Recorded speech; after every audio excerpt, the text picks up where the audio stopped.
माझी शाळा मला आजही आठवे रे.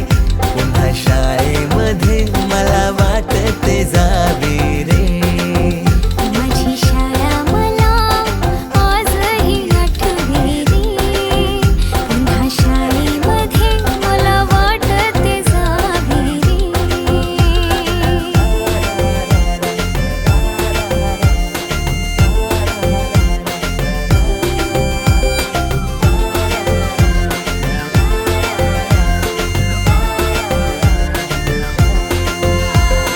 मधल्या सुट्टीला डब्बा खायची मजा. बिगिस आता पोटात झाड. खारीच्या दातांनी शेर केला लिमलेटच्या गोळ्या. कधी ग्राउंडवर मित्रांच्या वेड्या भलत्याच करामती.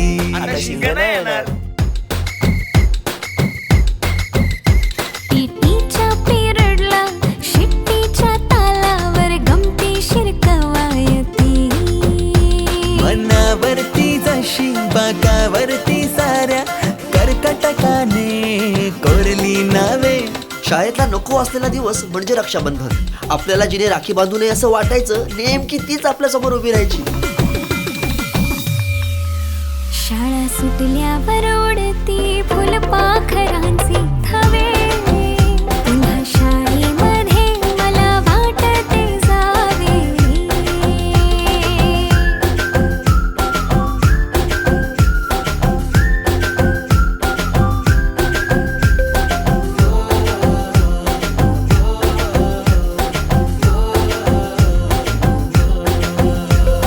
होमवर्क चाचणीला कॉपी पुरवणारे पंटर. मिनिस्टर पेक्षाही शायनिंग मारे मॉनिटर. आजची मुलं ड्रोन उडवतात आणि एक आम्ही होतो जे चतुराने विमानं उडवायचो. तेही नको तिथे लँड व्हायचे. बाईंच्या तासाला टंगळ मंगळ.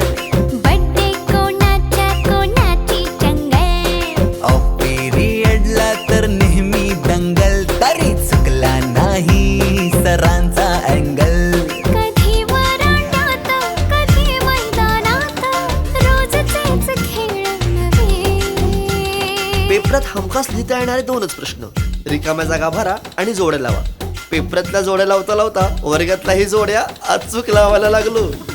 भेंडी पाठ केलेलं काहीच नाही आलं. किती रट्टा मारूनही पेपरला प्रश्न नव्हे. रोज शाळेमध्ये मला वाटते जावे रे. पिकनिकला रंगायची मुला मुलींची अंताक्षरी आणि सोबतीला असायची बटाट्याची भाजी आणि पुरी.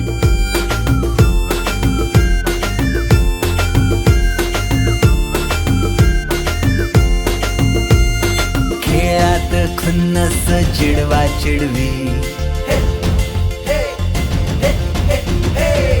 मारा माऱ्या खिल्ली उडवा उडवी. गॅदरिंगच्या तालमीची गोष्टच न्यारी. गोष्ट साधी पण तेव्हाची फिलिंगच भारी. त्यातच येते शाळेची पूर्वपरीक्षा. शेवटच्या पेपरची शेवटची घंटा कानावर जेव्हा आली, जाणीव झाली शाळा आता आपली कायमचीच सुटली. मग येतो दिवस शाळेच्या निरोपाचा, सेंड ऑफचा. ते शेवटचे क्षण आठवती. भरलेल्या डोळ्यांनी घेतल्या गळा भेटी. किलबिल त्या घरट्यातून हरवले कुठे पाखरांचे थवे.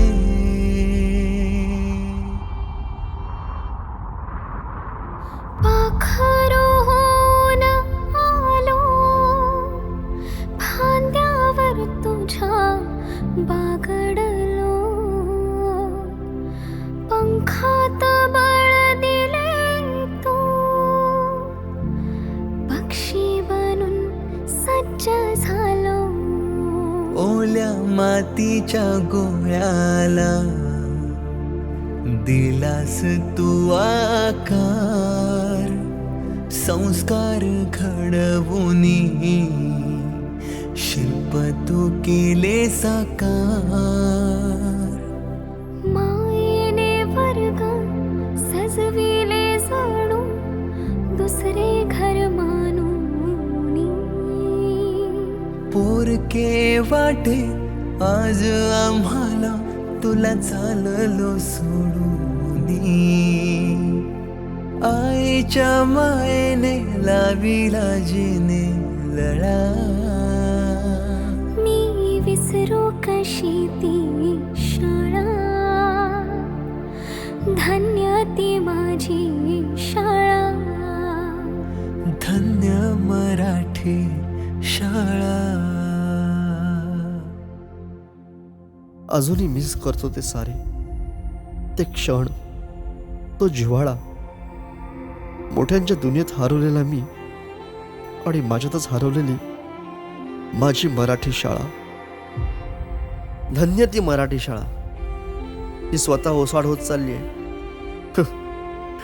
पण तिने आज अनेक पालकांना आपल्या मुलांच्या इंग्रजी शाळेची फी भरायच्या लायक बनवले.